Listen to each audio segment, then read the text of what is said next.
Assalamualaikum warahmatullahi wabarakatuh. Waalaikumsalam warahmatullahi wabarakatuh. Bismillahirrahmanirrahim.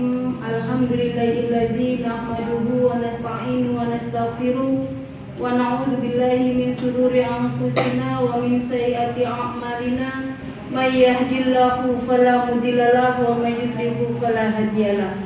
Asyhadu an la ilaha illallah wa asyhadu anna Muhammadan abduhu wa rasuluh la nabiyya ba'dah. Allahumma sholli wa sallim ala sayyidina Muhammadin wa ala alihi wa ashabihi wa man tabi'ahu ila yaumil qiyamah, amma ba'd. Rabbi shrah li sadri wa yassir li amri wa hlul 'uqdatam min lisani yafqahu qawli. Shadaqallahul 'azim. Ya, sama-sama kita hormati guru kita Bapak Ustadz Suherman, Sarjana Sosial Islam, Master Pendidikan, Masyarul Ustadzah, Bapak-bapak beserta ibu-ibu jemaah pengajian Arisalah yang tidak bisa saya sebutkan namanya satu persatu, tetapi tidak mengurangi rasa takdim dan mahabbah saya kepada Bapak dan Ibu sekalian. Puji dan syukur marilah kita panjatkan kehadirat Allah Subhanahu wa Ta'ala, Zat yang Maha Ghafur, yang tidak pernah tidur. Semoga kita selalu bertafakur, duduk bersimpuh memohon ampun. Salawat bertangkaikan salam tercurah kepada baginda Rasulullah Shallallahu Alaihi Wasallam, putra Abdullah, jantungnya Aminah, permatanya Mekah dan mutiaranya Madinah. Beliau adalah baginda Rasulullah Shallallahu Alaihi Wasallam beserta keluarga dan sahabatnya. Semoga kita semua mendapat syafaatnya. Amin ya rabbal alamin. Ibu dan bapak yang dirahmati oleh Allah Subhanahu wa Ta'ala, alhamdulillah hari ini kita masih bisa berkumpul di tempat yang mulia ini. Mudah-mudahan duduknya kita di sini, kumpulnya kita di sini menjadikan rahmat dan keberkahan turun di tengah-tengah kita. Amin ya rabbal alamin.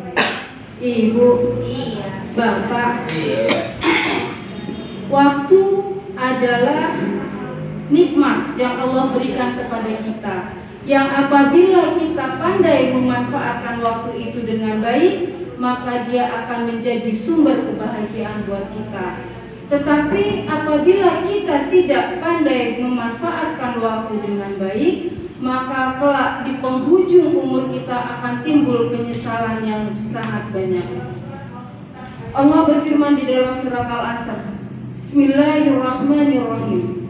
Wal 'asri innal insana lafi khusr illa alladziina aamanu wa 'amilus sholihati wa tawassaw bil haqq wa tawassaw bis sabr.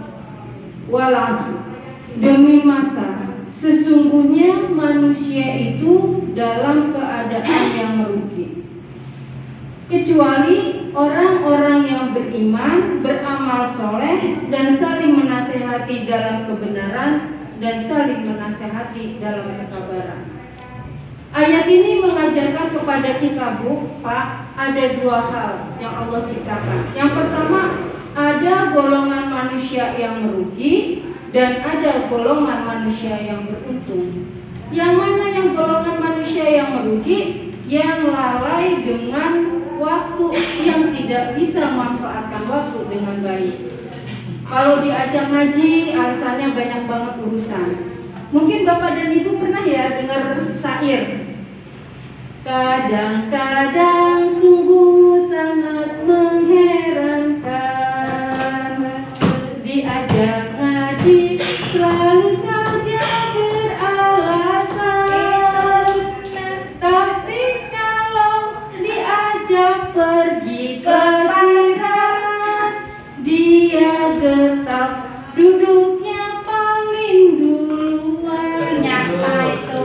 Nah itu Pak, benar Pak, itu kebanyakan kita ini Pak, kalau diajak ngaji, udah deh sana jalan dulu deh, saya belum nyapu, saya belum nyuci, saya belum ini, saya belum itu, begitu Pak. Tapi coba kalau Bapak ajak, yuk kita jalan-jalan ke Anyer, bisnya datang jam 6 Pak, kita jam 5 sudah nunggu di parkiran. Benar apa benar? Benar ya Pak ya. Tapi saya yakin kalau kita-kita yang ada di sini, insya Allah Allah jaga dari yang seperti itu. Itu manusia, itu golongan yang merugi. Terus golongan yang beruntung Pak, yang kita suka sebut golongan kanan, apa Pak? Ila ladzina amanu, orang-orang yang beriman, wa amilus sholihat, dan mengerjakan orang-orang yang beriman, beramal soleh, dan saling menasehati dalam kebaikan dan saling menasehati dalam kesabaran. Orang-orang yang beriman itu orang-orang yang bagaimana Pak? Orang-orang yang apabila Allah timpakan musibah kepadanya, dia berkata qalu inna lillahi wa inna ilaihi raji'un. Jadi segala sesuatunya yang sudah Allah beri, ketika Allah hendak mengambilnya, emang semua dari Allah dan akan kembali lagi kepada Allah. Benar gak Pak?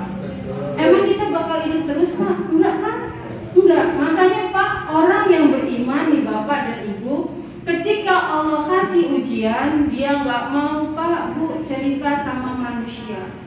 Saya Bu, Pak, ada sedikit nasihat dari orang tua saya. Orang tua saya menasehati saya gini, Tami, kamu seneng, nggak seneng, enak, nggak enak, jangan pernah ngomong sama orang, kata ibu saya. Itu apa ya Bu? Ya kalau saya bilang mah kalimat motivasi buat saya dari ibu saya almarhum. Kamu seneng, kamu nggak ngasih orang. Kamu nggak seneng, orang pun nggak ngasih kamu. Jadi kamu enak nggak enak, diem. Kalau toh kamu pengen mengadu, aduin semuanya sama Allah. Karena memang benar Pak, ketika kita ngadu sama orang Pak, ketika dia masih baik, dia nanti ketika dia timbul jahatnya sama kita Pak, aduh Pak di belakang, benar gak Bu? Itu nih kalau udah di belakang udah kayak apa Bu? Kalau lagi ngeceritain kita udah kayak petasan Pak. Wah si abang, tapi kalau orang hari salam enggak ya Pak ya? Enggak beda. Ini orang jauh Pak, Bu, orang Jonggol. Kalau orang hari salah saya rasa enggak seperti itu karena memang di hatinya sudah tertanam keimanan. Jadi dia nggak mau namanya memburuk-burukan teman sesama muslim ya. Nah itu bila ladzina amanu wa amilus sholihat, orang-orang yang soleh. Orang-orang yang soleh ini orang-orang yang bagaimana? Orang-orang yang mengerjakan apa yang Allah perintah dan meninggalkan apa yang Allah larang.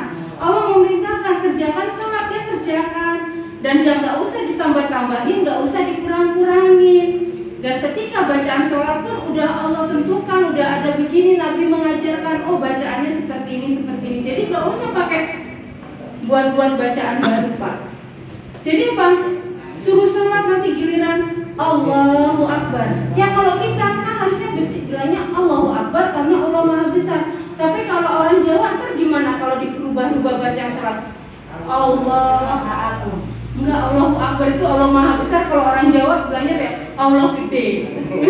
Allah gede kan nggak mungkin Pak. Nanti kalau orang Sunda bilang Allah ageng. Nanti kalau orang Padang bilang Allah gadang. Kan nggak mungkin, nggak bagus kan. Jadi apa yang sudah Allah tentukan, yang sudah Nabi ajarkan, ya sudah kita ikuti aja. Sami'na wa ata'na, udah ikutin aja Pak Bu.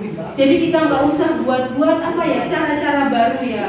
Nah itu apa? Orang yang beriman, beramal soleh, dan saling menasehati dalam kebaikan dan saling menasehati dalam kesabaran. Jadi ketika dikasih ujian, kita perlunya nih Bu, Pak, kita perlunya guru. Untuk yang bagian ketiga ini kita perlu guru, perlu teman yang benar-benar bisa kita ajak ngomong. Ketika kita punya guru, kita lagi dikasih ujian, guru kita itu kita mengadukan permasalahan kita kepada guru kita, insya Allah guru kita ngajarin, udah daripada kamu pergi kemana-mana, udah mendingan kamu sholat. Pasti guru kita ngajarin gitu. Contoh, misalnya nih, bapak-bapak lagi buka cabang.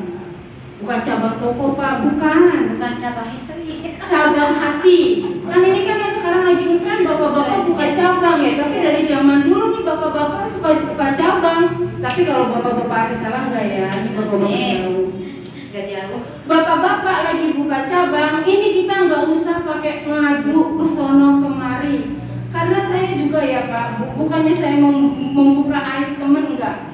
Saya ketika kemarin saya ujian, saya menyampaikan bab ini, salah seorang teman saya nangis di hadapan saya.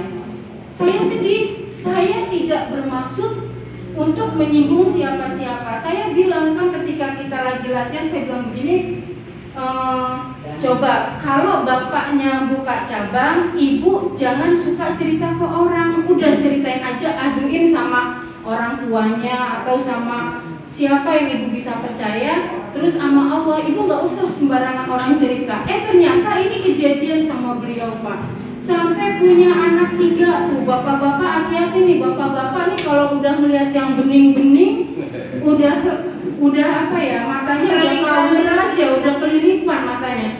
Kalau udah melihat yang bening udah hilap. Padahal di rumah dia sudah punya anak 3 dan ternyata cabang barunya pun punya anak 3. Itu baru ketahuan setelah anak pertama dari istri yang pertama itu menikah. Coba, rapi banget kan bapak ini nyimpennya. Pinter banget. Dan itu dia cerita langsung ke saya sambil menangis. Saya terus terang ya, saya sebagai teman, saya bagaimana ya, aduh ada perkataan saya nyakitin kamu ya, saya minta maaf, saya nggak maksud seperti itu, tapi ini pelajaran bapak-bapak. Tolong deh bapak-bapak jangan suka nyakitin hati ibu-ibu. Ingat ketika bapak dulu masih susah, ketika bapak dulu masih sama-sama apa ya, masih sama-sama merintis, sama siapa, sama yang pertama. Ketika bapak sudah naik, ini kasihan yang pertama. Padahal ada sebuah kisah, Pak Bu. Ini suami saya tadi menceritakan kepada saya. Ada sepasang suami istri yang salah satunya diuji sama Allah sakit. Si istri diuji sakit, si suami ngurusin istrinya. Terus apa kata anak-anaknya? Bilang begini, ayah, kalau ayah mau menikah lagi silahkan, karena memang ibu sudah tidak bisa mengurus ayah dan tidak bisa memenuhi kebutuhan ayah. Kami anak-anak ayah memperbolehkan ayah menikah. Tapi jawaban laki-laki yang bijaksana apa, Bu? Pak, ayah tidak akan menikah lagi karena dulu sewaktu ibumu masih sehat, ibumu mengurus ayah dan ibumu melahirkan anak-anak ayah. Nah, itu ayah yang baik. Maaf ya. Mudah-mudahan ayah-ayah di sini. Nah, itu. Mudah-mudahan ayah di sini termasuk ayah yang seperti itu ya, Bu ya. Nah, itu ya, Bu ya. Bapak dan Ibu yang dirahmati oleh Allah Subhanahu wa taala. Saya nggak bisa berpanjang kalam, mungkin hanya itu saja yang bisa saya sampaikan. Dari apa yang saya sampaikan, saya akan simpulkan bahwa Allah itu menciptakan segala sesuatunya berpasang-pasangan. Ada sedih, ada bahagia, ada siang, ada malam, ada kurus, ada gemuk nih, yang gemuk ini yang kurus itu. Nah, itu tuh berpasang-pasangan ya, ada laki-laki, ada perempuan.